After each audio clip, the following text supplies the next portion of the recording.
Ya satena sibiem e obadwam dwumadie so ene eye ukuada se de edi kaka no ye sanabo so me ndeto so aduonu e baako enene na aka nefua mako enwotwe pepepe na 29th ejebo na eja ababedru countdown no is still on ewo Adom TV so ya Supreme Court verdict no sebeko bonkum sebeko nifa sebedaye ya ni nyina mu no yegusua ewo atweneye mu ehwe de atemuafo mako enkro enimdifo no ono mo hwemra some dia beto mani madansi die ni anu yie aba ho no na omode atoba bia ebeboa ama oman yebetumpon akoyenu mu mienu misusu se yesisi yakoma ene adwen de atwen de befiri mu ababia se ebekwa ma ye se enkoma ye ni nyina no Ghana ene wose hwe ni ginabre ene nkunimdie na afi ne nkan kro ene mom da yakoma so a migiri yesi bibia ebekọ kama anopai yatena sidie na yebedie ma ho nkomara enkomo a yebedie no e de bema oman akonenim menu mienu bia ye ade bia enye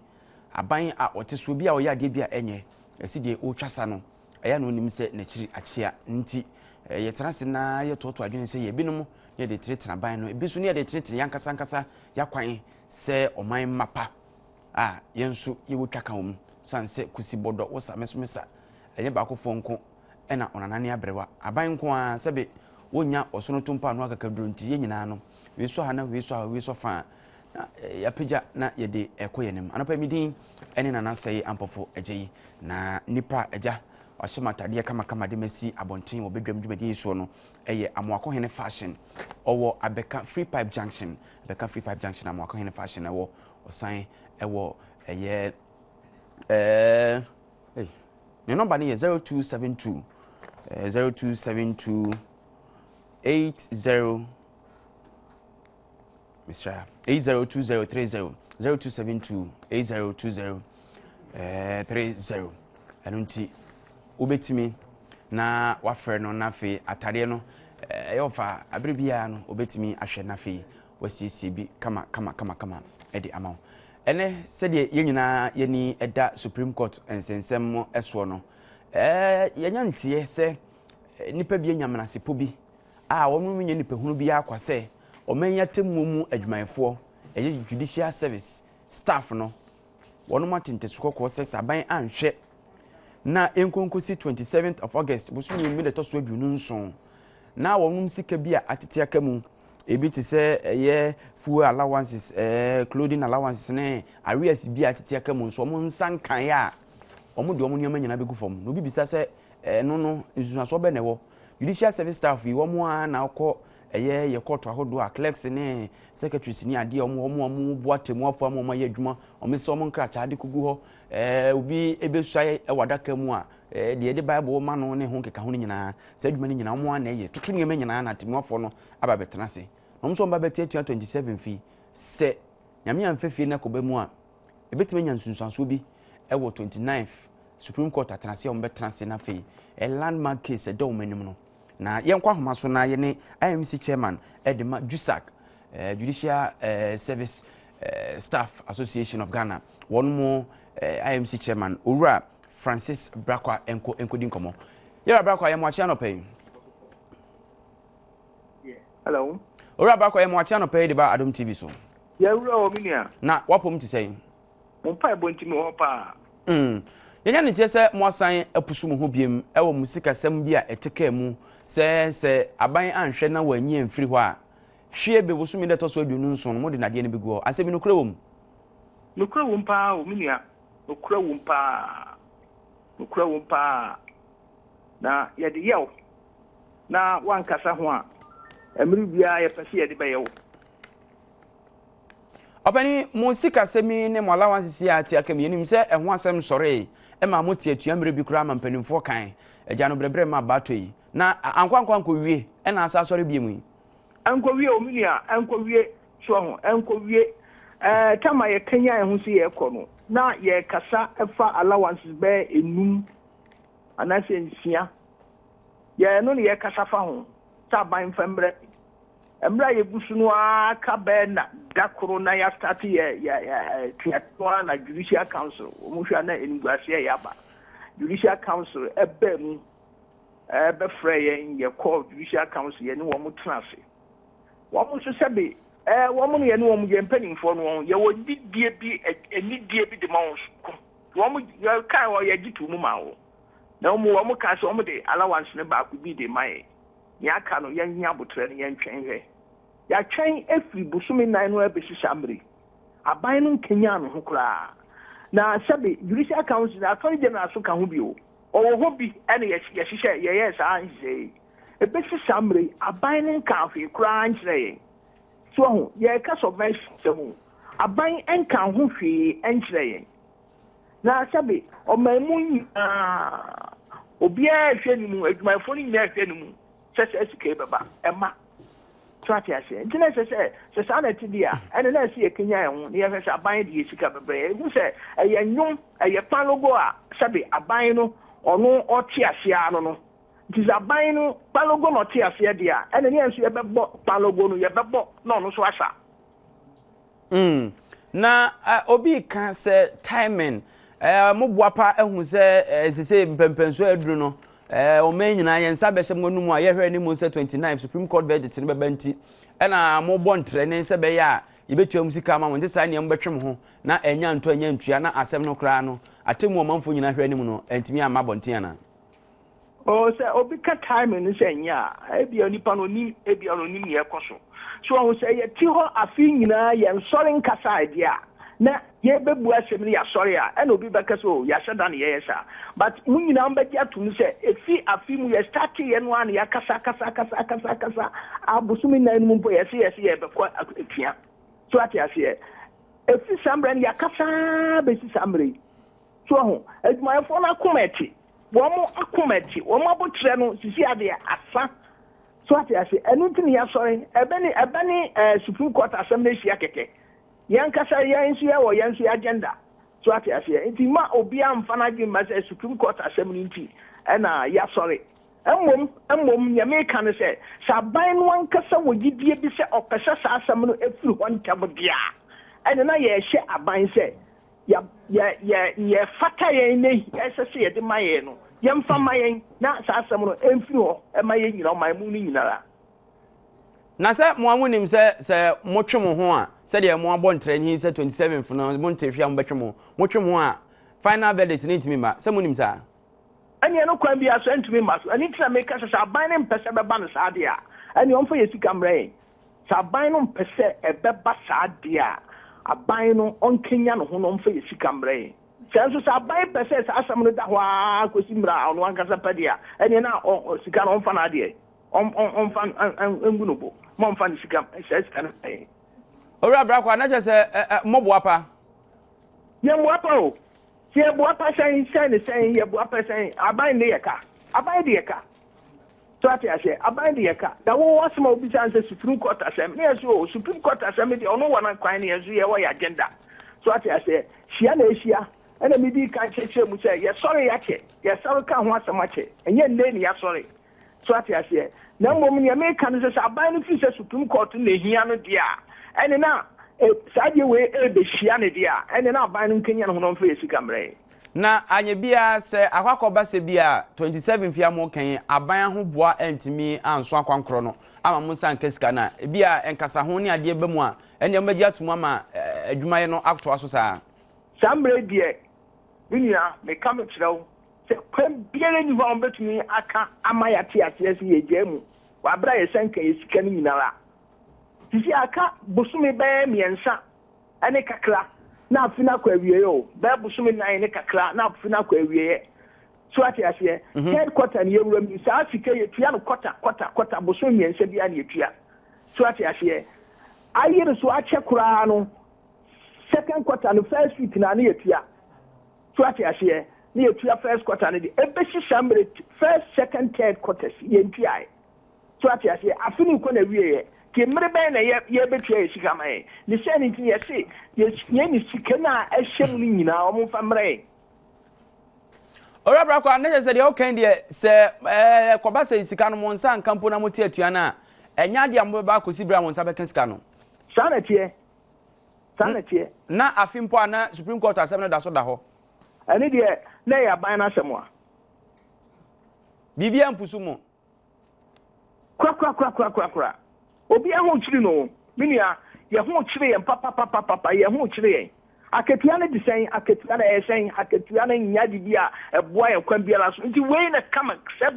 sabi ye di tuatua school fees nkakra so ati ase enti no se aban no fees o dwene ye ho dia eni on fa ye sika mra ne ye sabi mimi a metuwe me ma ba mi enso se nine kura na wo university so ati ase ni ni ye hie sika dia apia wo mu na se ye nsen ke sika ya ye me baba ba yare saa na minu ye bi so o bebi onu so saa no so no ho kire no saa so ati ase nti aban no on fa ye sika akatia na dia nso bebi a we na boaboa nkakra wadaroma nyantoboase na sebe na Ghanafoɔ a etie nkankan ye nananom ne ade benya entiase ne hunumu wo mo adwuma nkasa mo ye yishia service staff no mo nkasa no mo dwumadi a mo die sanse court hu asem hu hia manfo pa chechiremu mo dwumadi ne mpempenso a mo gina wo men atemu adwuma num na manfo hunu mo dwumadi no ne hu hia wo asem a mo ka no lo me da shi o man Ghana man ne me pese me mo tie ase so wo mo agisredie bia mesre wo meni die mu wo mo fa agisredie no koto aban anim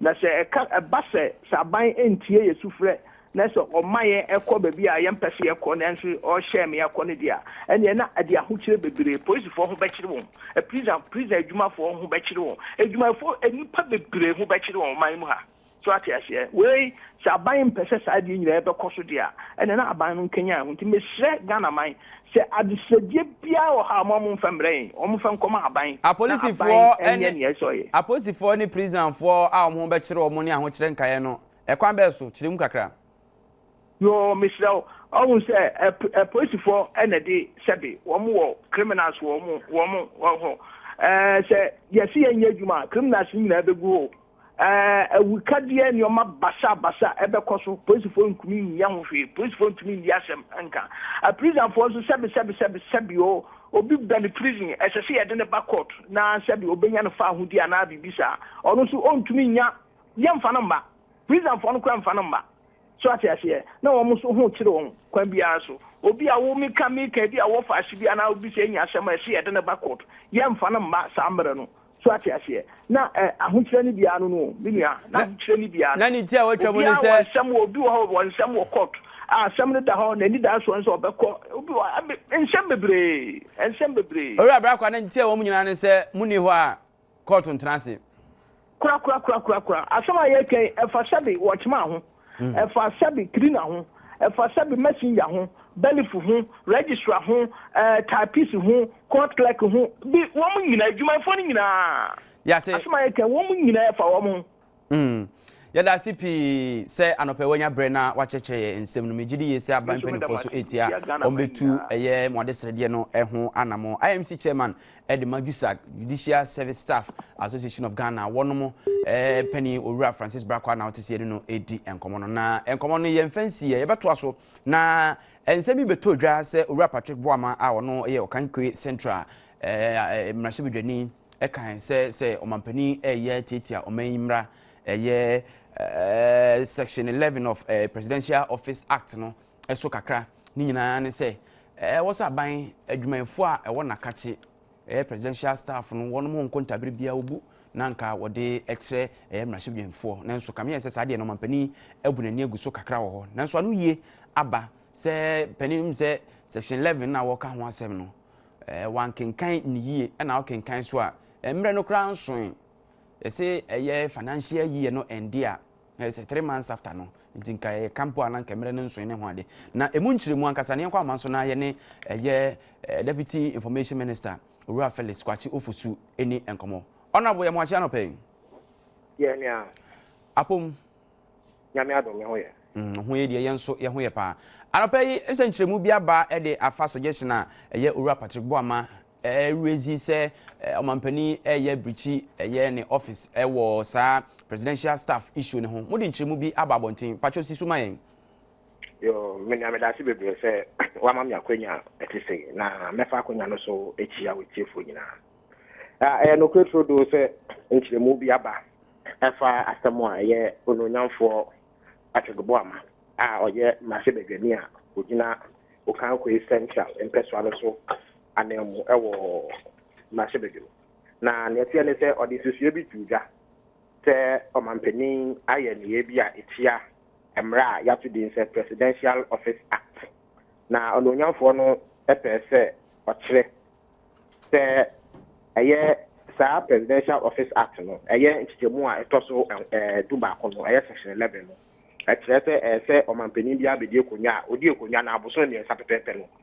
a ɔde ɛyɛ nipa a ɛyɛ adwuma ɛwɔ n'asoɛyɛ a protocol sɛ from sɛ presidential status no ɛho nkontaa abɛdan mmarahyɛbadwa na wei ɛna aban teeɛ no yɛde nkyerɛmu baeɛ ɛwɔ krataa bi a ne nsa hyɛ aseɛ na nkyerɛmu a ɛwɔ mu no sɛ ɛwɔ mu sɛ ɛyɛ mmarahyɛbadwafoɔ ahyɛdeɛ sɛ abea no bra no ɔmmɛhwɛ sɛ aban ɛde Ghana mmara bɛyɛ adwuma na mmom no ɛkame ayɛ sɛ ononyamfoɔ Patrick Boama ɛm sɛ wankenkan mmara no yie nti asɛm a ɔkaeɛ no ɛne mmara no ɛbɔ abira nea ɛteɛ ne sɛ wohwɛ saa section 11 anaasɛ nkyɛmu a ɛtɔ so du baako a ɛwɔ Presidential Office Act no mu a ɛde di pɛfee sɛ ɔmampanin biara no sɛ afe no ɛkɔ awieɛ anaasɛ ɛde wosi akonnwa so na sɛ afe ɛkɔ awieɛ a boso mmiɛnsa akyi no ɛsɛ wɔde nipa a ɛyɛ adwuma ɛwɔ w'asoɛyɛ no edin ɛbɛdan mmarahyɛbadwa na wobu nkuntaa ɛfa kwan a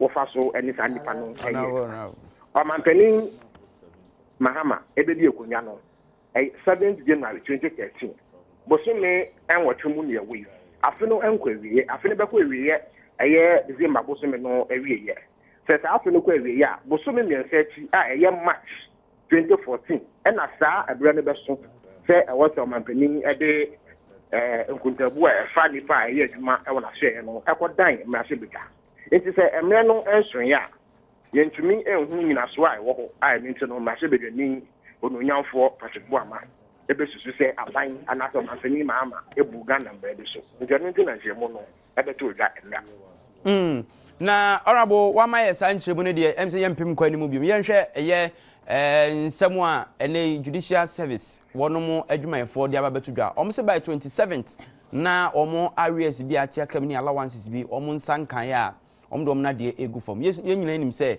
kɔba sɛ wɔnom de nadeɛ no gu hɔ saa deɛ a na ne 29th Supreme Court final verdict yɛn nyinaa ɛde da kwan sɛ bɛba no na ɛntimi ɛnkɔnkɔyɛ adwuma san sɛ court kora ntimi ɛntena se yɛnim ɔmo asɛmi akyɛ kakra ɛho na mo to te sɛ yɛ afei akɔdum pɛmpɛnsoɔ sɛ wɔnom te ntasi kɔkɔɔ yi ayo me da sɛ me sɛ saa sɛ me ɛyɛ opani a me ne yɛ adwuma ononyamfoɔ Mahama yarega a ɔyɛ ɔsoafo a ɔhwɛ aban de wobɔ ɛne nkutahudie nsɛm so no ɛyi ano na wakyerɛ mu sɛ ɛyɛ ade a aban egu so a yɛtu ho anammɔ nti yɛne judicial service workers no ɛbɛfi nkonnwa na yɛbɔbɔ asɛm no ne yɛyie ato ayie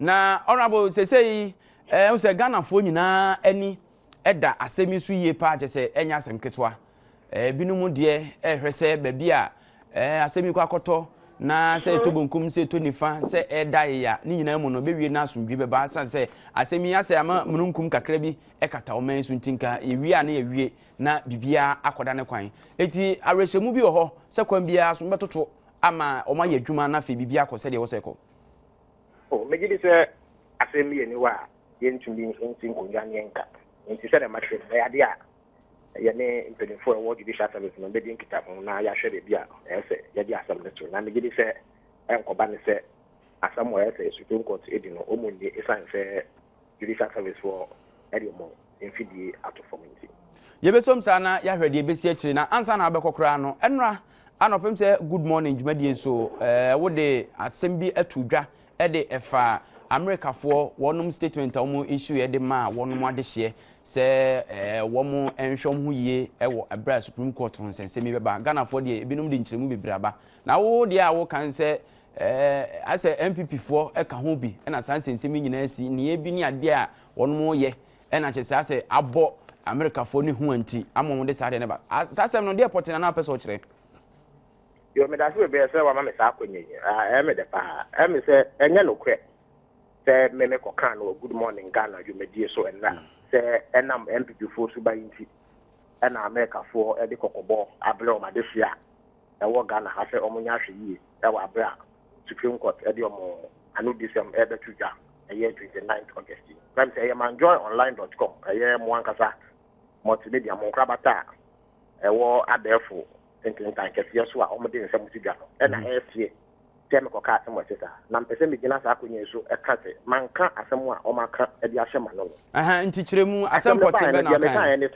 mekaeɛ ne sɛ menyi ne sɛ Amerikafoɔ kɔkɔba a ɔmode aba no ɛyɛ adeɛ a ɛyɛ sɛ bɔ Ghanafoɔ hu ɛsiane sɛ kɔtɔka sɛ mobɛka sɛ ɛyɛ routine communication anaasɛ nkitahodi a ɔmo ne ɔmadehyeɛ ɛdi no ɛbra no ɛwɔ aman ahodoɔ nyinaa so sɛ asɛm bi kɔ so a ɔmo susu sɛ ebi a na ɛnyɛ Amerikani bi a ɔte ɔman no mu no ɛna wonya ne nteɛ sɛ bibi kɛseɛ bi ɛkɔ so nti ayɛ a na ɔmo bɔ ɔmo kɔkɔ sɛ ne ɛbɛyɛ a ɔmɛdɔ ɔmo home so na ɛno no nkyerɛ sɛ basabasayɛ bi ɛbɛba ɔman mu besides yi bia sɛ aban ɛne Ghana bammɔ nnwumakuo ahodoɔ no ayɛ nhyehyɛeɛ ayɛ ahoboa a ɛbɛboa ma asomdwe mapa aba ɔman mu ɛwɔ abira Supreme Court ɛde ɔmo anodisɛm ɛbɛtu dwa 29 August na menye ni sɛ basabasayɛ bi abɛsi ɛno koraa danse a Ghana obi agye tum sɛ ɛyɛ adeɛ a yɛbɔ yɛn ho mmɔden ɛwɔ kebena ne kebi amammuo mu nti ɛnyɛ adeɛ a yɛba bɛgu yɛn anim ase ɛwɔ saa abere mu mewie na meka sɛ ɛho bɛhia so sɛ yɛ a yɛyɛ adehyia ɛwɔ Ghana yɛbɛyɛ ahwɛ yie sɛdeɛ ɛbɛyɛ a yɛnyɛ ne yɛ a ɛbɛgu Ghana ho fi ɛna meka sɛ abere a MPP-foɔ de petition ɛkɔto Supreme Court ɔma bodwa ahodoɔ ayɛ ne yɛ bebree a ɔma aka nsɛm a akɔyɛ sɛ ɔmde gu ɔman ne enyuma ahodoɔ bi ɛho fi bɛka sɛ Electoral Commission MPP mpanimfoɔ asopa wɔn mo akeka nsɛm a ɔmpɛ sɛ ɔmde gu ɔmo ho fi ɛyɛ ɔma mpanin ɔte akonnwa so MPP-foɔ akeka nsɛm ɛwɔ simpie so ɔmpɛ sɛ ɔmde gu ne ho fi bɛka sɛ Supreme Court ayɛ di asɛm no mpo no MPP mpanimfoɔ akasa etia judges akeka nsɛm a egu ɔmo ho fi ama ɛno mpo na wɔtwe atwa mu yɛ sɛ John court no ebua ne fo sɛ webu ɔmo anintia ama ɔmo twa aboɔ ma no sɛ ɔntia ɛna meka sɛ ɛyɛ police a ɛbɔ yɛn ho ban no mpo na MPP-foɔ akeka nsɛm etia ɔmo ampɛ sɛ ɔmo de gu ɔmo ho fi na ɛne yɛ ɛte saa no ahwɛ yɛ betumi egu ɔman no ɛho fi ɛwɔ amanɔne sɛ meka asɛm wɔ ti sɛ ya menye ni sɛ ɛne asɛm a Manjo online aka ahyɛ ma no sɛ mese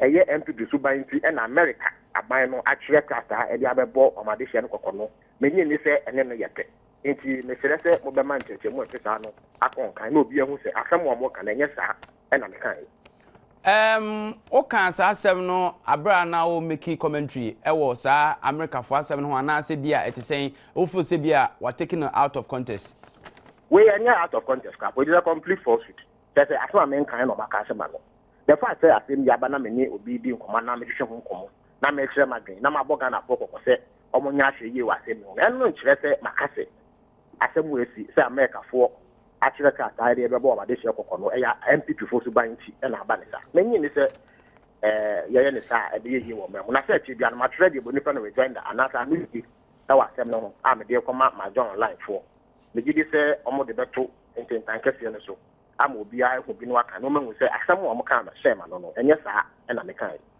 ɔno awo yɛbɛda wase so wagye atum sɛ nyɛ saa na ɔka yɛ na mpo watcho rejoinder na ne yɛbɛhwɛ mu na yɛatwɛn ɛsan sɛ ɛho dwumadie deɛ yɛa ne yɛdie nti yɛbɛsi bia nso no yɛbɛtim nkyerɛ yɛde wase ɛna anɔpɛ na deɛ mpɛ sɛ mede twa tɔkra ne sɛ wokɔ ɛyɛ story na ɔmo de voice clip anaasɛ ɛsɛm a mekae na ɔmo ti gu afidie so a ɛwɔ hɔ obi a ɔkɔbɔɔ saa voice clip obɛtie ne gya bɛhu sɛ nyɛ saa ɛna mekae nti ɛma wɔn apaa sɛ ɔmo de asɛm ɛte saa nti ɛyɛ yɛn fancy a sɛ deɛ ɔka sɛ watcho rejoinder ne adeɛ no ɛba professionally no yɛ consider bibia na ebia ɛno nso yɛde bɛto ha mamanfoɔ ehunu asɛm poten kra ɔka yɛ ne if possible kra na tape no so yɛsan ɛde attach sɛ deɛ abrebi yɛ attach audio ɛde ka stories no yɛde wase pii ɛna no pɛ sɛ wonya brɛ na afei oni edi nkɔmɔ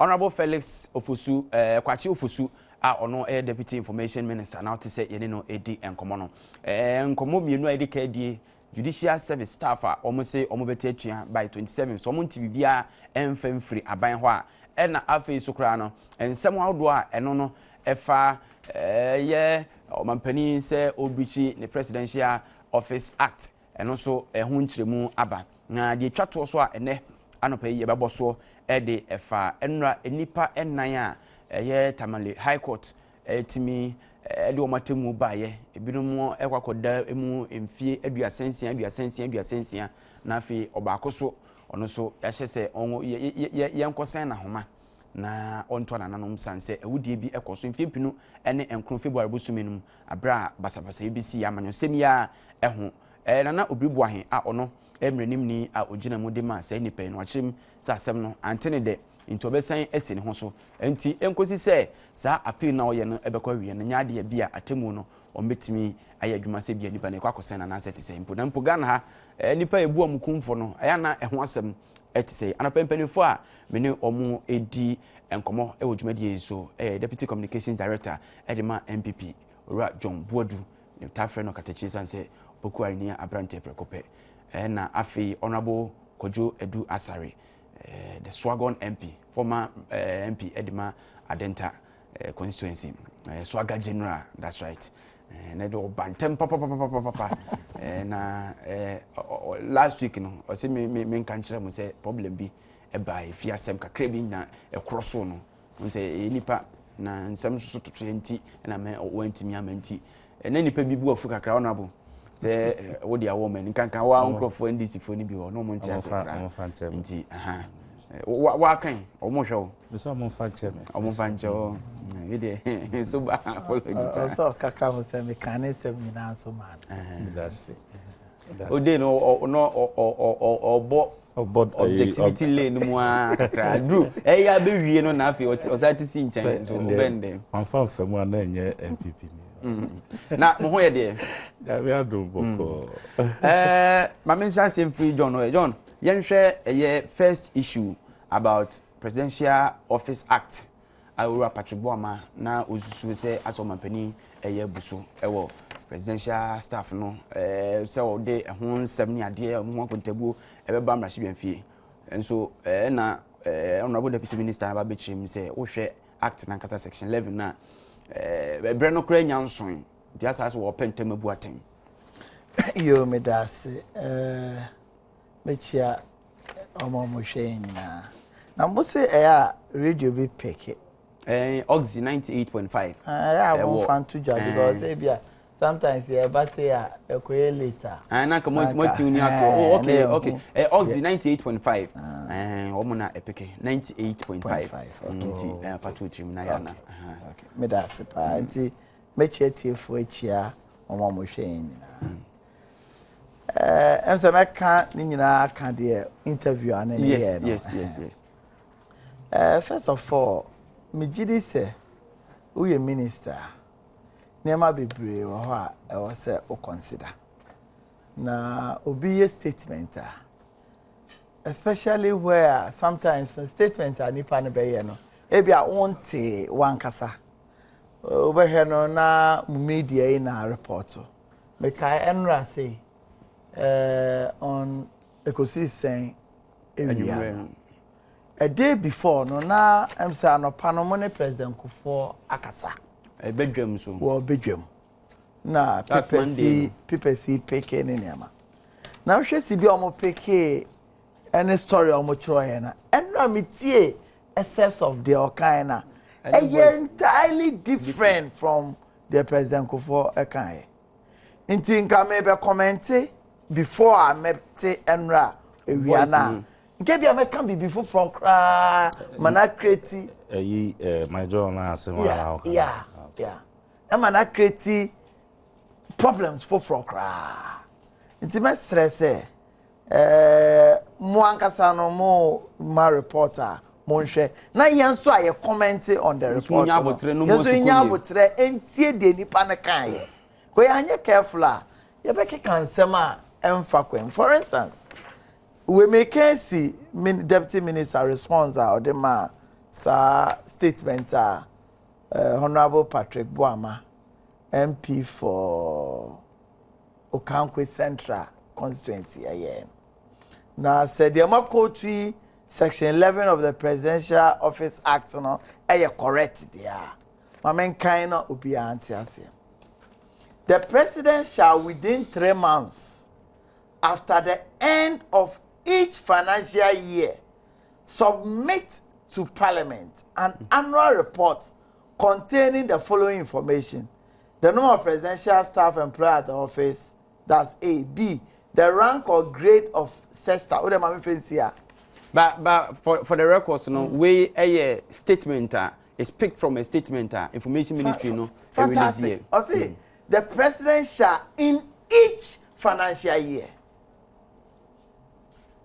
And yet time I appointed president, the financial year some every 3 months in each financial year, president member report of number of the staffs, the grade, payment, and any financial year for 2013 by end of first quarter that of 2012. That of 2012, now President Mills, the best of 6 months, I said, now President Mahama, so to the end of the year. Into each of the financial year preceding any current year, over my list of employees. Presidency and our governance, a continuous process. Into for 2012 financial year, 2013 end of the first quarter, also my reports of your staffers, your arrangement and order. Into the year can I say the okay any so on 2014 as anything.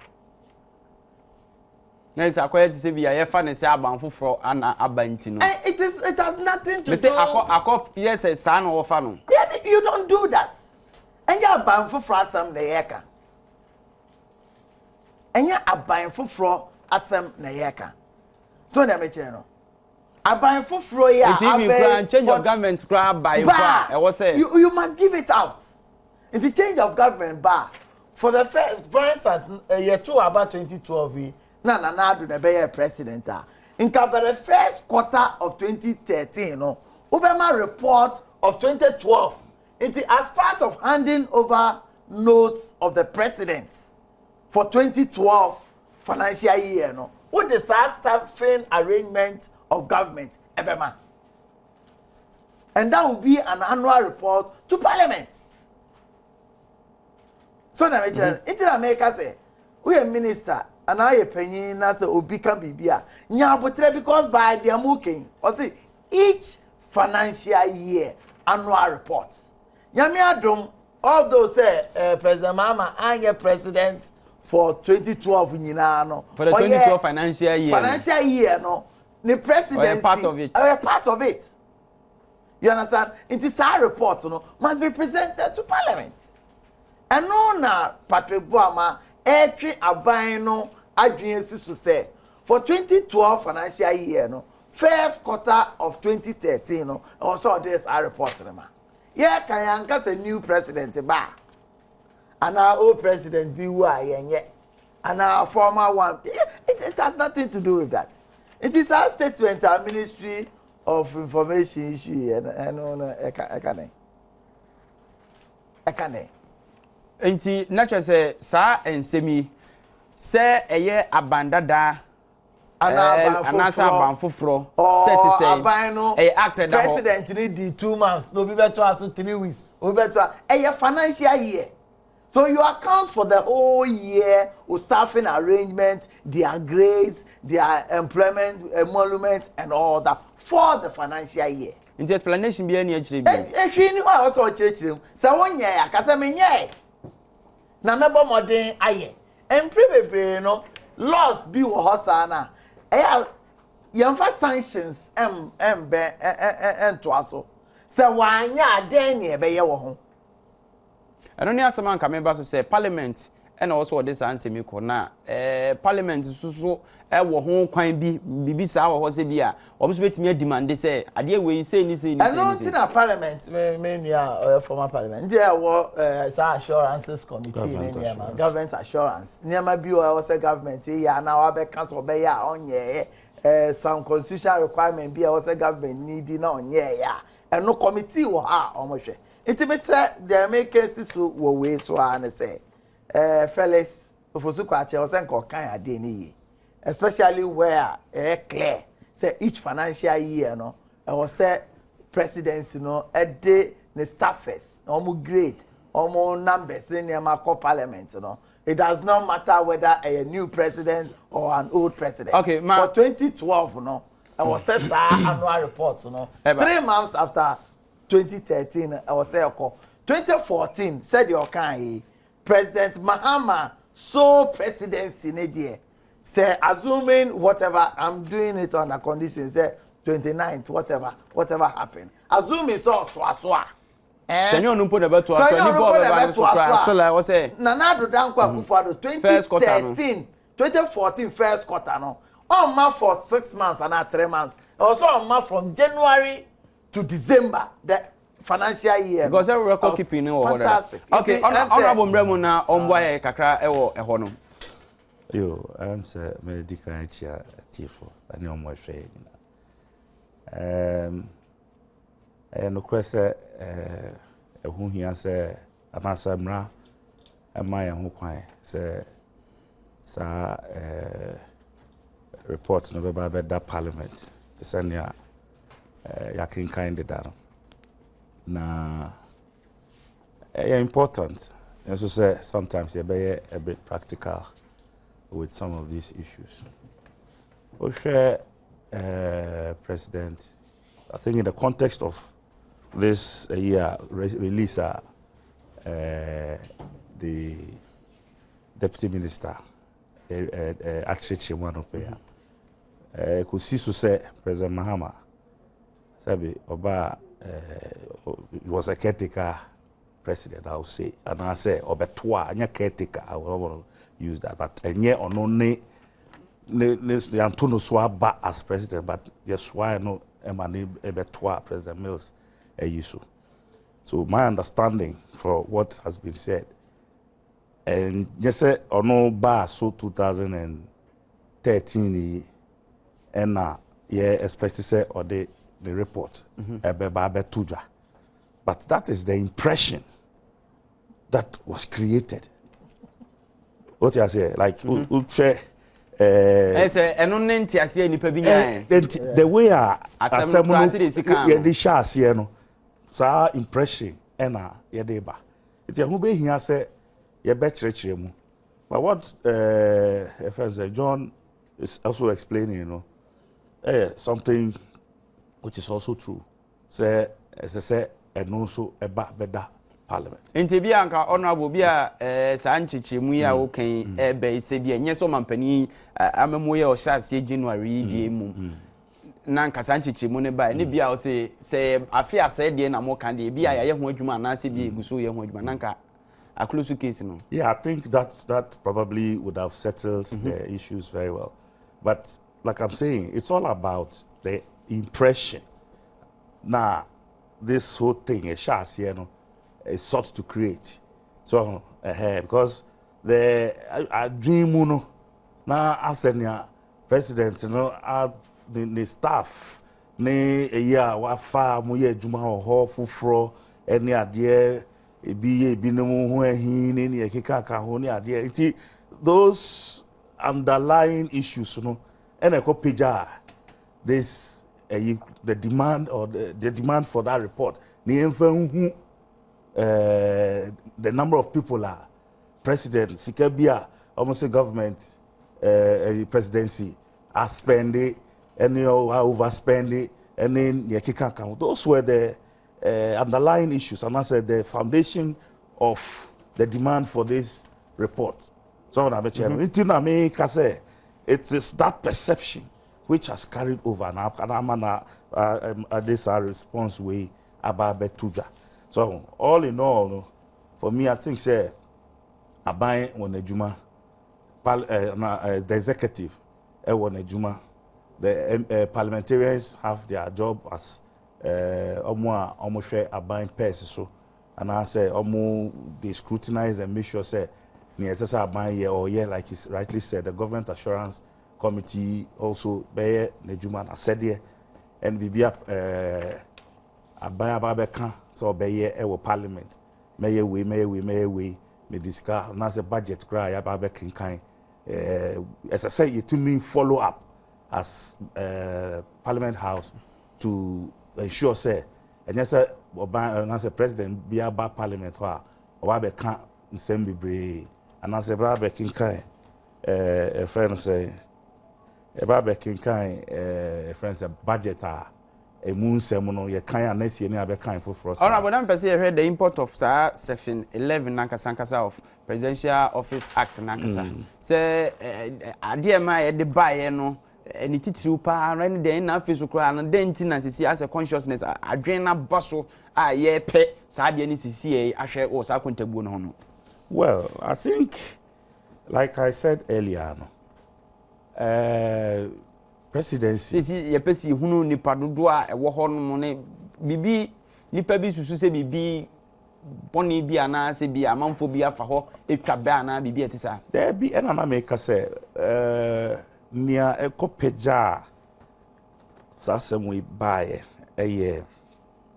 MPP for no be others minority in parliament omo members ni bia and said there was this report some expenditure presidency na sa expenditure no it has been over, that's a budget ya dey ma omo no running over by a certain amount. I don't remember the exact amount. Enti nka amount no ma they no na audio John no say wa no so the kind no o the kind no so who exact amount someone one am the babo nti kuja o da bi so na obi so tie no ni o be ka kire me me ka kire enti no metisa so mo si 200 na 600 o ye ka 600 as 200 nya no okay Around 600. Well, 600. That's what they said. 600 million Ghana cedis. Mean verify. $300 million. Mean verify and sisu dia. But the point is, it was in the heat of that issue, no. And like ekopeja, sa na yenhwe ne ekoso presidency won tia sa amount no. It mean spending and the number of staff at that presidency payroll so all of this together no could maybe be the mama manfo hu ni ntia sa amount no by say ye be use sa amount nti no when that report goes to parliament, then parliament will have the opportunity to scrutinize these are public accounts, so say why you almost better and then report to the House, you know, friends say I'm Mr. Speaker, and then whatever it is that they will recommend will also follow. And you know, checks is for checks and balances. So because Parliament like we oversee the Mr. make us a week they oversee the pest, the government pest, and ensure say sika say me mic okay, like the sika say and I say be a reckless expenditure beyond cost. You understand? And that is the work of Parliament. Until it's in order, say be and I say a member of Parliament be raise this issue. Meaning whether he belongs to that Government Assurance Committee. But of course, and you don't have to be a member answer what me raise. But I believe say the explanation given sought to correct that impression. Say this 6 months or say 8 months, yeah, President Mahama yato no swabe and assessor or yet sa at this time. This are released here by Q. We cannot allow mediocrity to be the basis of our governance. So obi akasema na what na say for pen any paper. Atro I responded said yeah. We can't accept say a perception. Perception anything. Because what can Sisudia say the person was wrong. What go to law no? Meanwhile, who go to law? I was saying, yes, see, each financial year, annually. Nyame Adom nipa na ye kan ho asem no. Oye president before. Sanka wanye president before kra na president fufro e na abakra. Inka 2013 financial year report of staffers of the presidency, must come before Parliament. In the DMA cases, we must not gloss over mediocrity. Because answer no condemn straight away. Straight away, ni enjoy perception, no. And when I allow you, for instance, asama abranti ka say matura am waiting. We are discussion about Supreme Court. And the need for us to have peace after verdict no yama. The Okoko can fire MP before no I can't. Are you telling me? Me say the Okoko can fire MP before no I can't. Are you telling me that? Are you telling me that MPP for pay in the context of discussion? No man can be any sen go bika. Into a minister of state. First in there no just your friend say I'll comment on behalf of NDC. But you are a minister of state. An institution or a nation like America. Issue statement you this attention and beba down. Now we discussion now bobo na MPP say intimation tra na menka o la mango to NDC ni oka we atukuba oka who say na oka enya no ne discuss wa yenka Supreme Court asem part of the mediocrity I was say you killing from our system. You understand? So discussion now we na examples of omo we MPP for omo can be bia no M1 no. Not the other colleague no so akika omo. Where are we going? When I mention it, Mr. There's difference between your personality say me represented Ghana. Me representing New Patriotic Party. It Deputy Communications Director in of the New Patriotic of the New Patriotic Party. I can be excused say me very parochial. I can be excused. Even that it is not correct. I must be speaking in a manner about bringing you as a people together and chart a course a development by Ghana. But better me a parochial because me MPP ni. Even me pono I can be excused sometimes because you do. Even me pono I can be excused. No matter as compared to Obia Minister of State who is responsible for all of us. Now we have discussion about development of this country. There's a major issue at stake. Now confirm MPP for na MPP ni ko yes. Okay, then now can say bisco too. So some of these things may conclude on this matter say. Mestre say nkofo a omo responsible for all of us, especially in matters law, in matters obi aka bibi no. It is important to listen. Now who the responsible bar and yes say we enye extempo responsible. Yes nipa na ka say me ne no wahai. Obetumi make am bibi obetumi respond e bia no ni fact no. Eno no ye betumi eja manako. But confirm pen ni paper. Now try there. Now it turns out to be false and are partially untrue. What are you doing? Where I want it so. Question marks and our hunty. Yen fancy ho na fi yen ko yen honorable ma yen hwe Judicial Service staff. Pacho, I will have to make some comments on this. Just a minute. You won't be fair to me. You won't be fair to me on that. Because just a minute. Kasa 5 minutes. Just she said they knew 5 minutes. Just a minute. Ne am person me kafa sa report say mo matro e dey afa minister no ho or say enya accurate. I think on this same platform, apart from the Adom kind, no put them in kind. I think it's becoming increasingly too many. It's worrying, that one, yes. You understand? Me, okay. Yes. Exactly. No, that one is worrying. You understand? And please, this is a media house. There were a lot of respect. People, well, people take it as gospel. You understand? Until you must as well live up to that expectation. This is the source where we get our information. But you say, some of you, as much as I don't want you see more cobidia, more cano your let us take you on. You're not being fair. I am I wish you let do you understand? But you see, abe bako etimi senkwan. Do you understand? Like I'm saying, maybe by my beka, meaning say a big so happy and no say then answer. You understand? So it is something you have to look at carefully.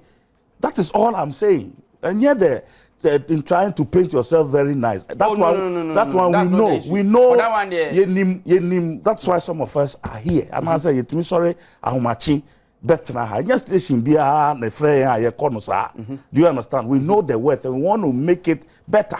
Do you understand? So if an aspect of it touch ma, why be on exactly. So wonderful. Especially where the person speaks tree. Now more translate. That's one place, one part you should be very careful about. Context is very important. Okay, but one aspect of journalism, so any is there were issues be or wo as politician, and I say me who say the missing put no obe raise be obe fan light, but those aspects makes news sometimes. Say obi misquote you there to be frank with you, I know the suicide that be all it means say obi political career and hon account. That is what my nearly did to me. Especially no, me manusi. They must suggest. Oh, mama manusi. They must suggest. My father was especially say any other station near one platform so. Near Kasana person your story. Mess say Ebianka frame now discuss so. But sometimes as someone obeka may interest in the story no, you might not say the same thing. In the heat of events, no, there are certain things I obeka. Wo kra na bi kra wa dream ba so. But later no, meba later no. I will be able to publish ade no. Now you take me out of context first. No, not you take me out of context first and then you want me to send a rejoinder. Honorable, what you asem na me kan na me say one day is not journalism. Issues ni bi wo no mo a issues ni bi wo no ma say they all can so be misquote you and I say oh take you out of context no nipa no enye fair to you and na professionally no so it's not right but you wo enema bi so wo no mo a wo no fa no lightly but e ho na mo pe e make news e ho no nso de e gina nipa na kasa no ne editorial perspective our person pursue it ho no there you can't dictate but issues like so be misquote you and also take you out of context there. To be frank with you, say Bibisa Akoswa, we apologize and we make sure say the name brand no. Usually you don't apologize. Usually you don't apologize. Also we give you a rejoinder. What they can once a worry. Meanwhile, damage na ma ye no na what they can once a worry. Yes, judicial service staff. Almost more by 27 for Musanka Musika. Kobasa so then ye justice I every show one you no will come to a halt. A serious issue. It's a serious part. Yene chairman no IMC chairman akasa sisi. Say one thing I made Naha catch up and say yes. It's the best time in their opinion. Yeah, strategic. To really exact their pound of flesh. I mean, Mianka, I think I would have used the same. There's a one car. No, I mean, the timing is so right. Do you understand? The timing. They say the timing is so right. They can't go wrong with the timing because, this is the timer. I'm for a bit of myself, like 1.4 I cried a bit sinkunya because like I said, I'm saying. About 6 months or so ago, and a bit less than 6 months. Time and other institutions be strike near the almost lecturers, doctors, pharmacists. Exactly. Enti penifon sre almost say mudiamuntu mobo na yen first and sorto near that apron so CCI and free or we are baba so. So, but I'm say from the almost say Nema at Trinchen so kakra and Amonte she. And they also want to ensure say this time round say be sakwa kwasha omenu. No one say ama nyoma metansi and say ya mekanse papa bi anchero mo a be hadwe. Enti no ye de sra na be sro mo ye nyina ye ga. Da bi se omo so mo ntie sra ne bibia o. Debi. Say just music. What man no kasa. But say yen kas ya pani de sebi. never say never. So I'm like it's something we've come to live with, because we had the penny wofi, which is I said, he said, because with me out Jina Bontia can say main penny, but Sebi penny be a ferreno, and also penny be a Sebu or Casatrewa who obey your city, but me no what that's no waka. But now was on himself ferry for so. Odoka eneno abo anim no obadwato ade achi no oba anim no obadwato a e ba sa fedi na fere ni na wa wako menjin di se ye bekọ akọ kiro mo se ye sre mu sa keke o ti ase se ye pacho mon train so biom me sure say some ye the bibi bekọ and I say the some kind of assurance, you know, in terms of certainly that negotiation ebia enema mienu because na 21st oh opening ye hu bida aka 6 days don't worry me say it me happen say bia enema ohia no eye enum wo ho yetimi pikimu mienu ana miensa na yes oh okay ni aka no yenye ne si ana yenye ne si it's happened a number of times you know, like I said, it's a matter of when you for the more tenacity. Apart from that also no sebi yen sorry sa keken so ento atia wa ye wo mra ene kwan a mra ma ho kwan say yemfa so before obeko strike no ye wo there are laws governing the labor laws are ma ho kwan say betimi ayi say after say you know, I think when the negotiations start, the Labor Commission will have to be drawn into this. No more so I said Niema did anafa. Now we are fan. As I said, yeah, to me the pressure to the sona odi na semso any kaka. Until for me, it's a matter of negotiation and not mediation. And you know, when two issues come up like this, the approach and determine whether things will aggravate or it will subside. Until I feel say BTA Minister of Information and can say they are taking steps to sit with this team and see how best we can put issues to rest, so that on 29th, you know, a day of destiny for this nation. We all are hoping, say, on that day, Supreme Court judgment, Ibe Bana, Chi in Samuswa, and I said, whatever we are anticipating, say, Sunjay Nini Kaka Bano, this will not rather trigger any such agitation at that level. They are also part of us. Whatever happens on the 29th will bind on all of us. Okay. Yem fano abutremu na yem fan shenia abain so edibe proposal na almost whatever abain the beba omo they should also come to terms or come to some kind of compromise. On Thursday the 29th will become reality. 10 minutes after 8. Uguswa share Adom TV mpensemu ewo Badwam dwumadie so. Sabre yaje nkran aba. Twi buku bidin osise bewie. Aban ese kwan bia so no betena senti yehwe se no brebre de maba 20 bia no matiase na 27 from no mahwa makot no. Ato aso adi ne dwuma akopem 29 na yede final verdict ne beba. Yenye nkran mrai ba ura John Bodu so edi na dwenkyere ne nsudie efa ho no ebeto aso.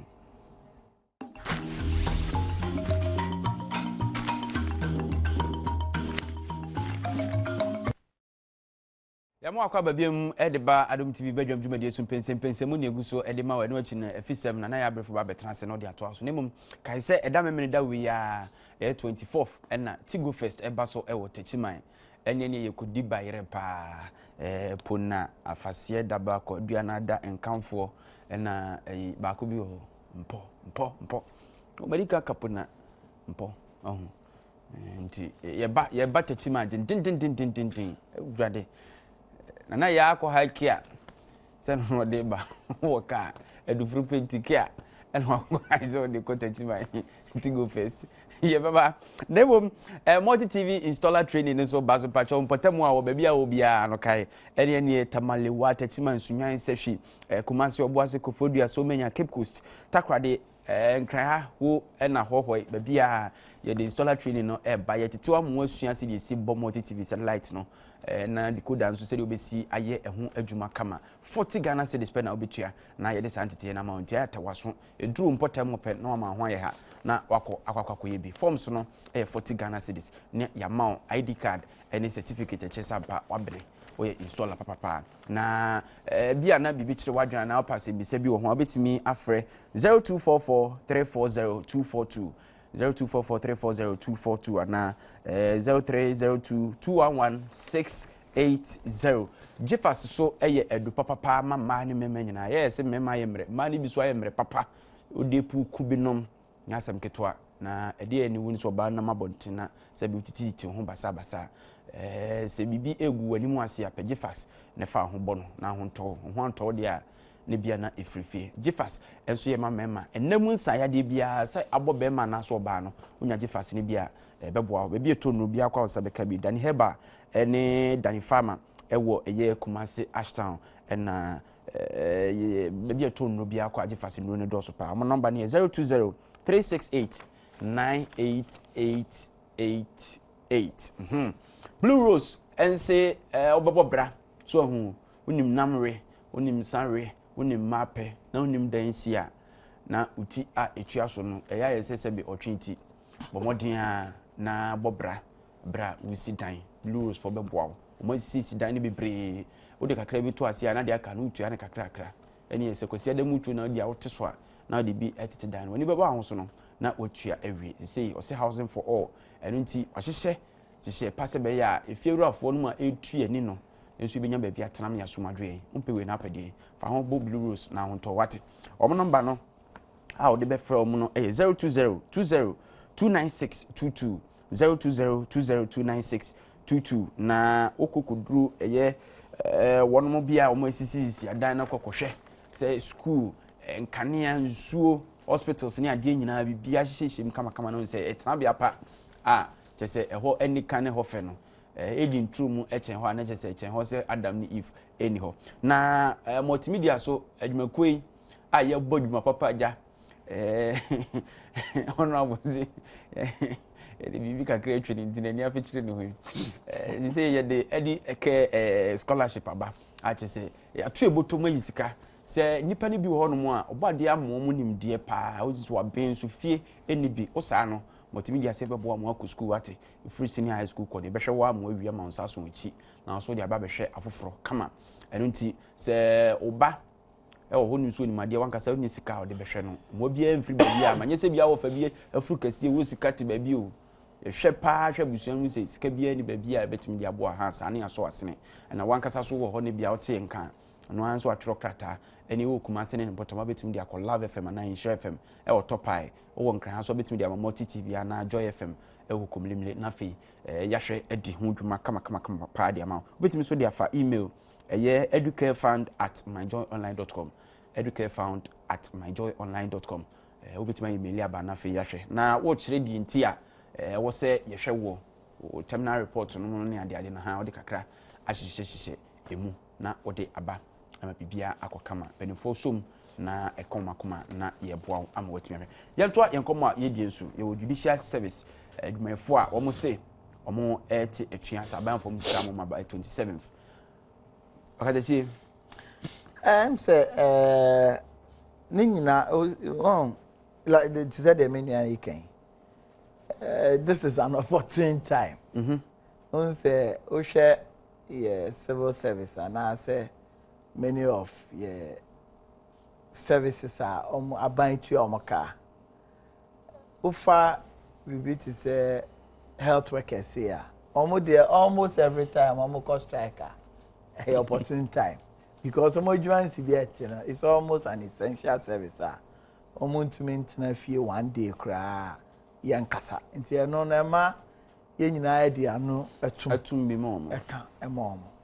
Teacher for woman no cost strike sometimes almost cost strike abra you bet exams and no boa pa ma nyina it be can be more over campus the time I obey ya luta ye time e cost exams on the metre no and no boa ama but nyina no at the certain symptoms and causes be ever out there dentina sometimes you to me tena se chance institutions and be use time on cost strike a be high most and na what say IMC chairman or say o ma say dono any palungu na aba ne tie no strike ntia no bi no mo bo ama no so on fansa so it is unfortunate say ebeko akodu sa na the perception in the minds of people no be say aban the one modo no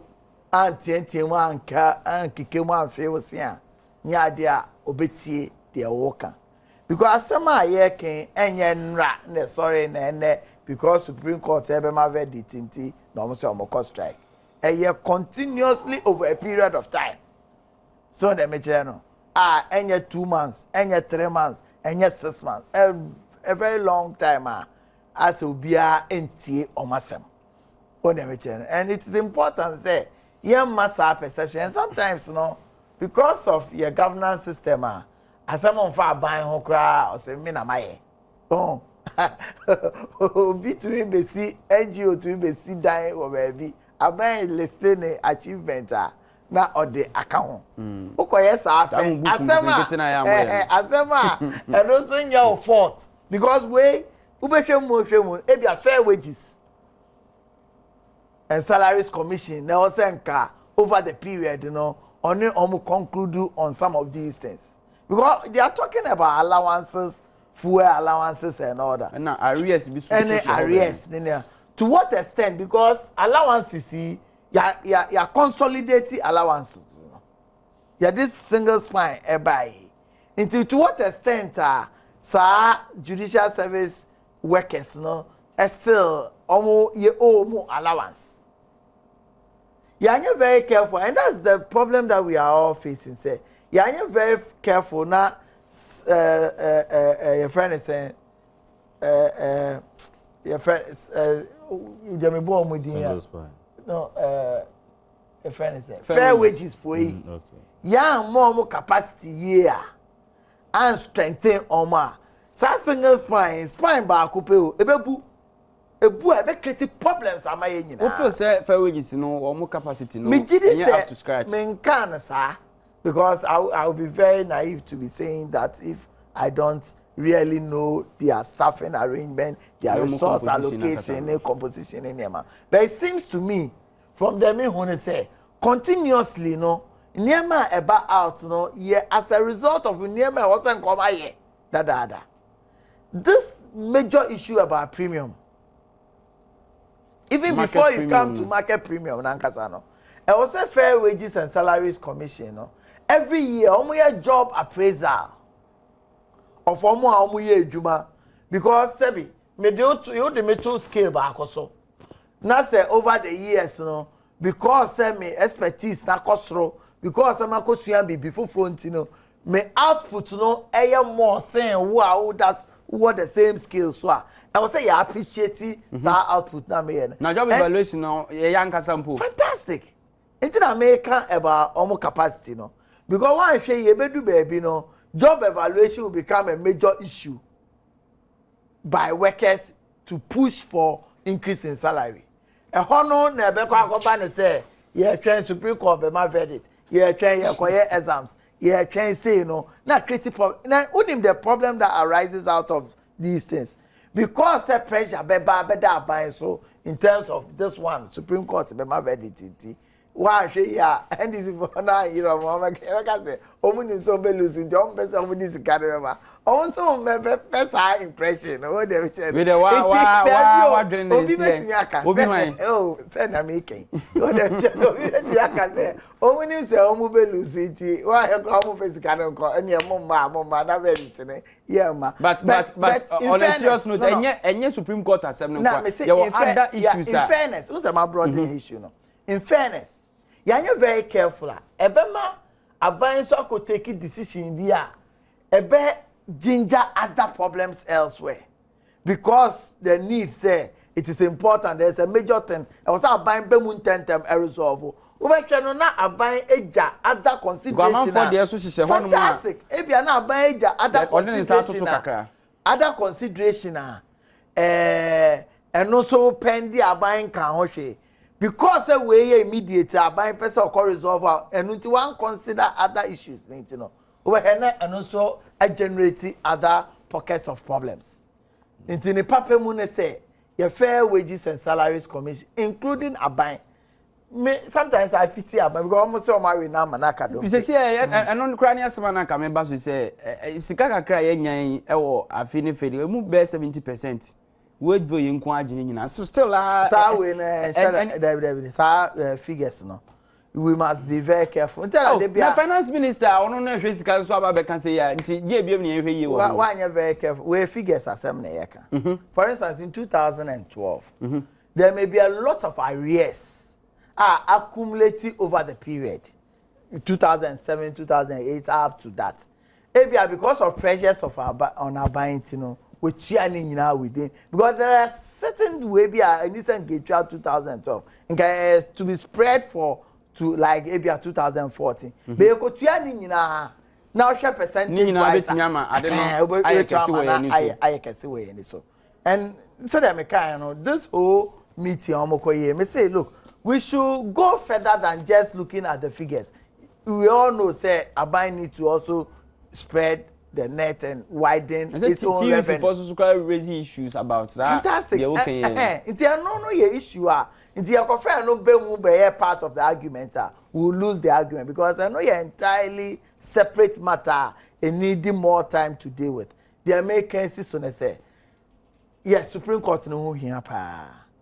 And until almost demand because of Supreme Court no. But idea check over the period. Mesra aban so say, yeah, boy aban say you know patcho na some credible evidential proposal.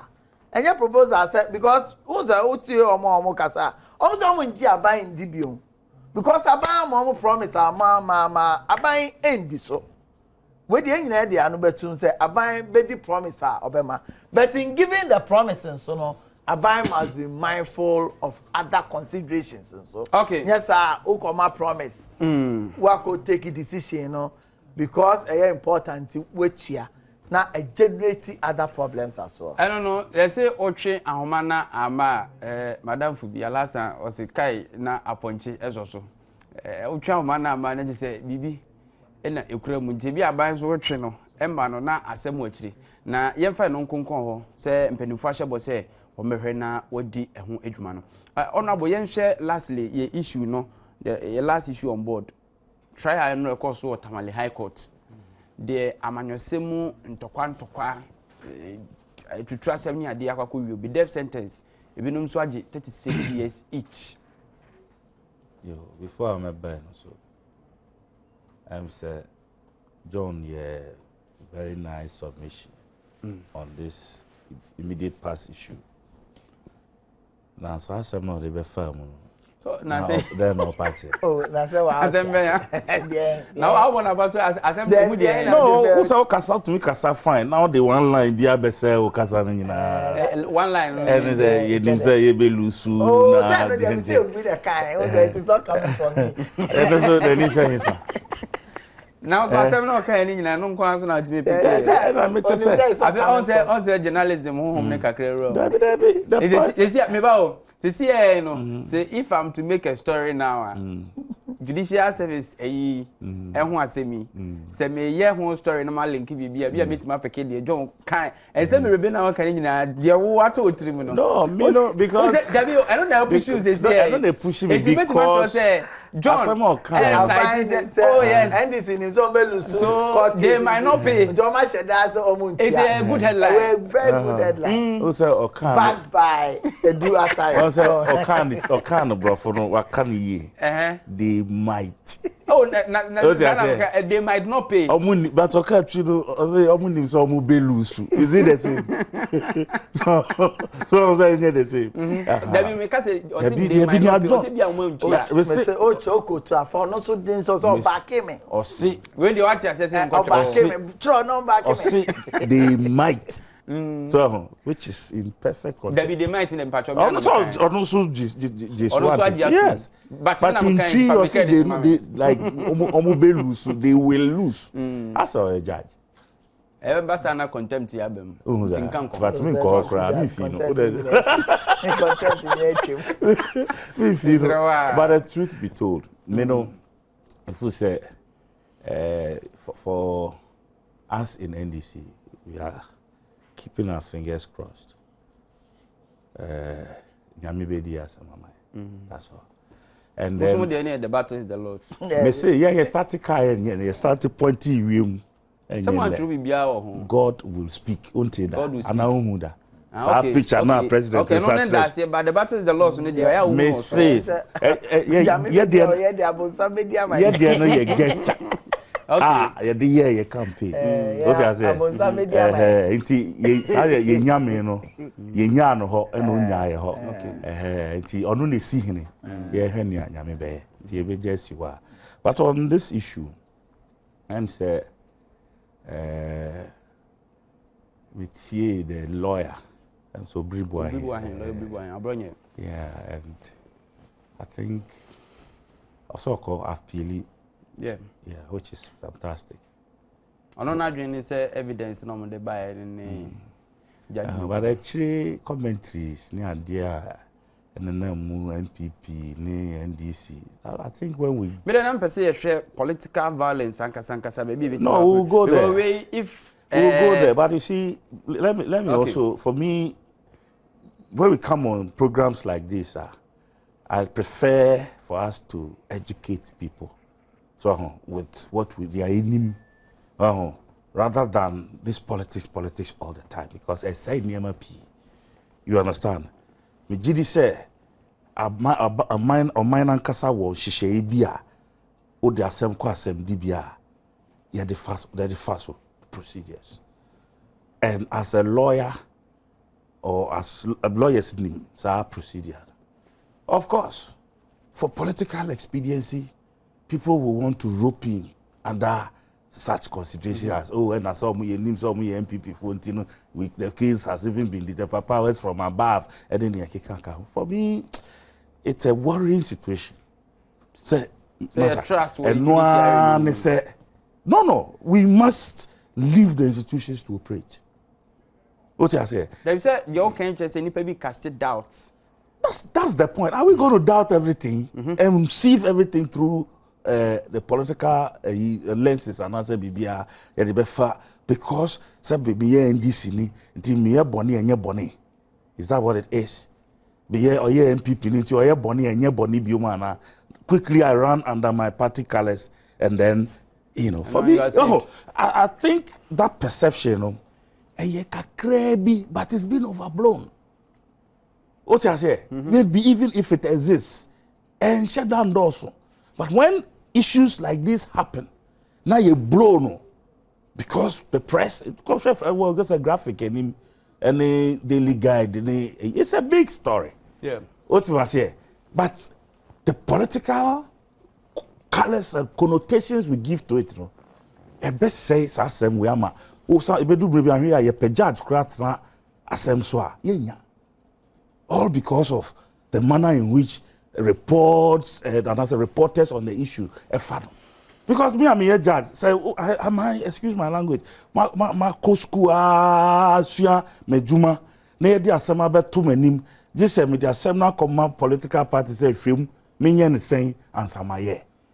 So like I said, procedure no first point high court as yes the sentence and you there go to the appeals court level. Appeals court crying and that there is still another level, which is the Supreme Court. And also cross or corner still who push baby. I think there's something for review. What I say, they go acquire no be I'll bet me a justice as you may want it. The politics, and yes, we are going to keep having elections, and election violence will keep people arbitrariness will set into the system. Be sorry just because me and this now my name minister be a campaign and answer MPB a campaign now one yam so say to me the boo will be to me the smash will be cut recently. A DC who by a man for koshishishi, a man for castle on Quantania. Honestly, I will never advocate say Obinko Jina will be a cheat just because or NDC near or whatever. Whatever the law stipulates, it should be used to deal with those people because they are wrong. Yes, we are young people and we have to uphold the laws. Because yes, sir, I'm telling you, this country, some few years to come, make one time, me constituency. I be ko born no mami asu. Born no mami asu na mami go free police. And you be far no coffee. At the police station. We one down for a friend. Honorable. That's our friend, he was a police agent for this, that. The police have arrested him and there. Oh yeah, there. Okobo no mami asu. I'm just a massa. He went and slapped his mother. And you expect me to come and do what? Maybe son, to come and do what? Bail him. Tell him I won't come. I don't. I'm saying, and I'm in parliament to be more. At least I know I've served my conscience properly. So, be boom, mami or bunu you are. Be chuko to one. O say MP then be you. I didn't go. For me, yeah, so leadership, you work. That's all. Say whichever level of leadership, we should. Enjoy see this. Yes, seriously. Oh, contemporary. The akosha politics move. Then it becomes. I make us say, I'm here and send me a bad day. So one day, you be a judge cry at night and send me so because when himself back can't send me, you know, the beer didn't know back far, the carry a crown. Now, yeah, say no. John, oh, in some of can FFFL. FFA and Cassana was a banner. Nka yedi asem wi say no credit the omayena nka ya sentencing call for. Anka fefe go be amfa MPP youth ba ko ye ko hange no ekuku no nka ye found so aso ba sem na see na ntisa a political clash, two youth groups MPP NDC na ko clash na police involved chi MPP for pe. John, calm down. No, that is the issue. Sometimes you see and you calm down, say, because say two political party youth activists. Na akoshia akontokwa. I'm not encouraging that. But police ni be mu yechi MPP for the pay. From February 2009. Ni edi omo guma for 4 or 5 years ni. Omo guma, omo no remand nothing. Anya sabi obi na akokun obi wo baby ana obi na akokun wo baby ana some separate issue be. We a political class. Ujiri say sabi nipa 5 no omo na ekon ye na aje omo agogo no. Nya omo ne obi na ekon ye. Nto feel say hwehwe ni mu bi. Ehwehwe ni mu na be mu. This is it. Yan kan diwechi a o say agro na efe. Yan kan diwechi a obi wuye. Me, I don't know. But I'm saying, say, I am talking about Nipa Bakonko. When I'm saying Nipa Bakonko, Nipa Bakonko, maybe I'll just say, I don't want to. If you don't want to be quiet, because it's important. Enya shishe anymore. Yente akraha, agbogbo we are kete in front of police people. MPP for me and Sanye Kuomo, and we are kete yachi. If we want fairness, said the whole cana, fair. Sasem si obidi bonia, irrespective of Nipa crop back, and it's a background no crab them. A criminal case, a criminal case. Delay. But this matter, it is not. Yachibi ejebi. Sabi Nipa 5 no money on Nipa 5 no. omo de koe. Oh, but sometimes you must also understand tamale assembly ekano. You must understand the emotions that goes with these things. And we must be fair. We must be fair. Look, opa, the BIM is them. Mon kwa gboglosi, mon yi nipa reporters too. En kwa gboglosi. And yes, a more investigation about omo kun sam rantie miensa no e wa gboglosi ho. Ye be bubo mu di achiro. And the police is aware. Omo de omo yi nipa. Iti ekoba ni say yimu ene ehwehwe anim because me party wo power. Iti samekoye bibia because me party wo power. He said they are okay. Abai ni amaye sisi na NDC for all round destroying them. And no police no mu hu sabi NDC. Yachi omo na anything. NDC for no uchi kana mo to abai ni ama. Yachi omo ana nyame kan want. They have been arrested. I think sir it is important we all record, especially where menewo ye pese ye politics. I'm also saying prosecution because they are not being shielded. They are shielded. Why they shield them? Let me come be in me o kan about judge there. Say police and chini pana family to one judge or say mon kwachi way from brother. Say prosecutor. Yeah, but now ma NDC for na omo na MPP for ko ye no. NDC for involve ya nche baako. Em say as at now encracta say me fa trial no ho no nyamba bonti lawyer obibu I promise say me ba. Enye no me nia. So who prosecution no ne President accusation. Ni ba baako na akọ. Tie say who prosecution. President I will follow this case for 5 years they've been in remand.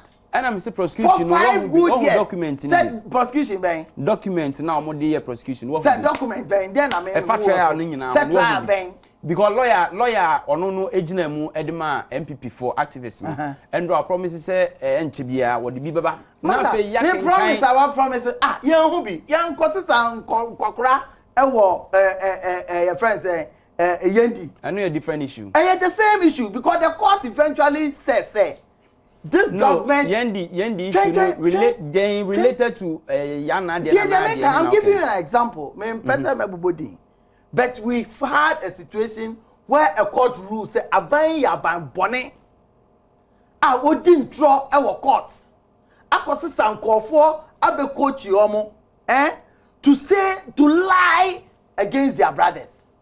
This has gone on in here through the court and me one report no judgment and don't get a report into it make but we now here can once get a report you have to come on some issues. I'm not coming down because watching nkofo kwa which I'm not encouraging in any way say by na nkofo akon police have been why investigation all sides to the issue yachi omo ye kone ekodi omo asem no bi esese ye kunu obi else say dey tuma ye dey atuma me Jombo eduma kwa kojina o say me can asem okay Jombo use politics express what do you use politics disagreement you don't expect me to come and say yeah but say yeah kita report when trial no e bi e wa hand in the right time good time what do you do 5 years no what do you na yenko ahoma no so na fi mama now me phone lines no honorable member 03 02211701 211702 211703 211704 nafi what me aba nafi ye din komo hwese wonsam abeka nyina na beda na kwamu pepepe esi of guard pe 10 me be you edu afri so honorable titem now can say for me I said something earlier Masa this cycle say when we want to go on like this e be do me no so at that level that position that we are all looking for one day in our politics there will be very little to hold on to. That is why I'm saying what I'm saying. Say aye boni and I say aye what we think is wrong over the period. But sometimes I say me also can I'm not saying that. The point I'm making is this. Say, that's why I make kind of me say. the court has procedures. Bia. Say ya bibi na anya oda at one level. You can move to another level. I've said that. Okay. Ultimately, maybe this judgment is flawed and also fraught with whatever a year or say jury. Tell can be about jury and all that. I believe, sir, there is still another opportunity. Okay, Honorable Mamin so Stephen Ewo Laura, I'm watching up. Good morning. Napom to say? I'm fine. My NTA. Yes, I would like to urge my panelists to refrain from touching all issues like the double issue and issues in Accra and all those. Those we are preaching peace. So if they are resisting those issues, I don't think it will help us. He was just citing some examples, please. Yeah, they were. Hello? Yeah, Mr. Podu was giving an example like some people were arrested and then some people were not arrested. So those things will not have. Let's continue to create the peace and leave those. Okay, okay. Thank you very much. Peace is a peace about. Debbie, Nasema, or can I say we should move forward? Forward, and I can say, Cable. Hello. Hello. Me ma chodini ye saying. Tego. Cable. Tego. Okay. Na yengwe de ke wa. Tego mi teo. Yo. Abisa wo. Ye wo, ye teo. Me pacho. Mama justice in ejuma wa aman we mu wai. Justice ejuma. Bibia be de. Okay. How can there be youth clash and one side only goes to court? Like Jumbo de Cano. One for the number, judging your name, better than why there can never be one side going to war. It takes two people to make a war. Okay. It takes two to make a clash. Medasipi, it takes two to tango. Sana ubika. Kosa, wokumasi ya watching. Now, what is it? Me honde eyepa, now so.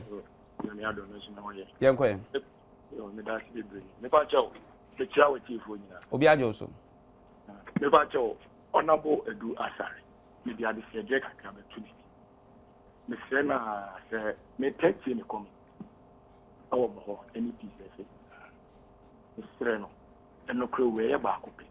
Oh my God, I pass on you.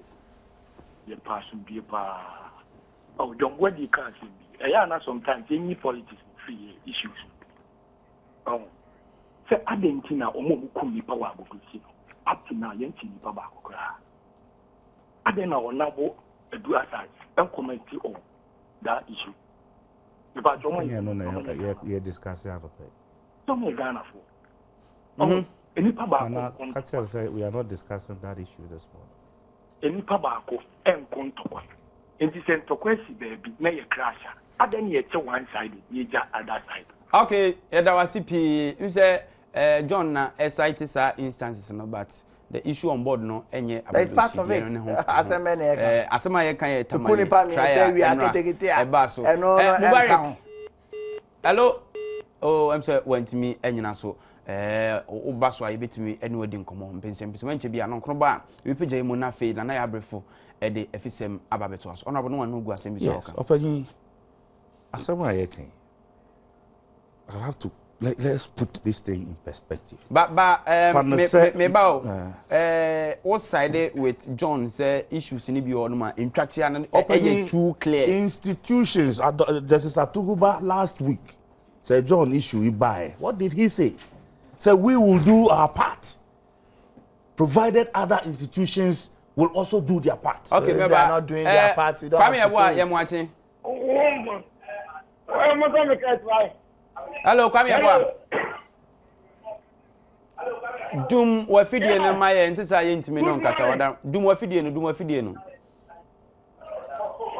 Me ka to free ato do party. Dum wa fidie no ne ni nkomo. Me ADP honom. Asa. Yesra wa munyine emfiri so maye na mse ba bi ofiri ba no. Chief. Kwaku asama kase kwaku ye mo achi. Yeah, pani. Kwaku yetio. Nana me pacho Mr. Host. Me diri se onso pegana habi. Munyina mo ka ho na o man ye hitira elekoso. Okudwom na se tomatoes 1 cedi. Na se politician MP the kaja say on 3 cities catch and say obwa me record it on 1 city and this the kaja say on 5 cities can so obwa me record it on 1 city I am how you want to be neutral you know that be said the umber kana so mo kana say yakura no my be what more show so mo come out mo die e dia na enya ya ye dia ya hwe o David yeso enye say nia omo kan na why did I show no at times say me be ba we just something I'm just putting across David say o can say at least o my example ani ehun ye nyina no ye tretre ye hu adaroma mathematics na me ya adwen me no ya adwen pa ne so mo kan wono no I was man permit na obri bo han wase if so mo chiro nkofo ani mo what's it 19th nkofo na mo say ye bubo mutuo no mo say ye yom 18th. Well, there's a kind of contradiction here. Into na adwuma mo ye no mo ye dwuma pa. Into mo MPP for mo and this for mo. Yate, nse asem no na yegusu abobọ so no. Se nokre bi ama ba bi a akonya no ho se betimi asi ye ho so ebiem. Nti wote se ye kan se lawyer ne se okọ no akoye appeal. Nti ehon nsem nyina no ye ne die kire ye behwe se atentere ne so be ye adwuma. 2 pm one frefo utwato. Hello 2 pm. Hello.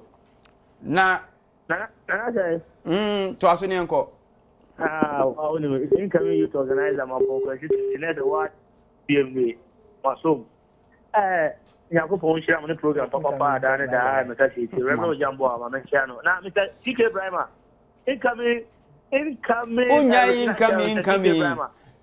don't what do see you for organize our him fan na we dwa ya so mi my program 2020 catch Mr. Jambo do mama also be campaign ama why amani campaign ma o 2 pm see that call my breast our party munye no anti yemfa no more abaso Mr. TK Brahma so regional chairman mo so abaso man why kasa nyata no ja let's say what bibi kasa ye pentem why wadaroma ya kire message Ghana wo we asumdie man yo asumdie man pa ekura kopon ehia no Ghana and Israel okay na prekete dey so yeah that's 2 pm ye brand nti ye fancy a prekese o Ghana je se nyankopon extra ye o so wa bro party no so wonya moto transfer sana quickly honorable say your few minutes about 3 minutes bi na ye mpege masa ne ame make kan say but you one pe na John Fatu na kan no wakasa ne ame pa chen say to say na okay o say lawyer no so the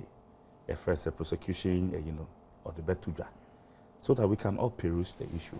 But why you are say fan say me we NPP ni me NDC na me no we hia. Na say me no ako. Na we pra me. Na ya beche wa. O say angaza say ya chimi so kan. Is it right? Who we pra me you hurt me and I went bia wa report on ya beche.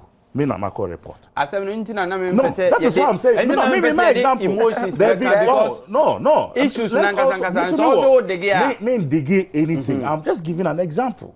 Say don't say nipa mienu e clash ya. Okay, so cite example it will go on and on and on because it is raising friends responses clear insta ebi ane so onu su ko raise abublushide which is a different issue altogether but I not to now say the same Ghana police the same judicial service in there na in place but up to now you say who be abublushi or whatever but or cite instance and I mean so me or can say be and I mean cite instance so that we clear this thing from people's mind. Say better say people me no clash but e dey abako e at fault. But the point I'm making is by all means yaku but now me proud. It becomes something else. You may not come because me proud. Somebody is dead. For murder. Somebody is dead. Na so nim say o member self defense class so. Self defense lawyer to go and defend you. Exactly why. That is exactly why. In fairness. Say if there is a clash, you one side, injure one side. Now, so we do on no cry. A same way a buyer 5 years ni. I am mom be yan 5 years omugum. And me encourage anywhere political activists of various parties also mukoshia and it must be condemned. It must be condemned and I condemn it totally. But this is not how you deal with it. Say they okay say cycle air course. Cycle need to me that so air course. Yes, cycle need jayo. Near say yen started before from. Adi amuye enye. I am mourning why police for na ye. What is it?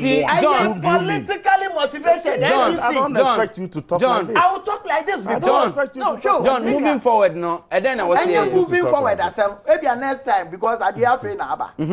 We will get time when I make say prosecution no and one report me at the end out and we have time to diagnose it, read the judgment and everything. But I will not sit here and allow him to create an impression there.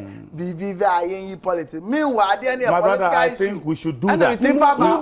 What should we do? We owe it to our nation to do that. You don't owe anything if you we all right. You don't owe it to anybody. This misbehavior. Omo kasa no. Said I don't know AC etie. And say for us to be talking ya kan so dwe ho asem kama ya di nkomo kama amanyasem kakra bi ba mu no de akwakosie so hu yebre na so awie enti aha na brema kwan ma ene ye Badwam mpense mu no ye de nyina esie sabe de na ya brefo e de efisem no ebeba aba beto awo so midin edna na se yampofode ene anopa yi empenifo a me no mo edi djuma no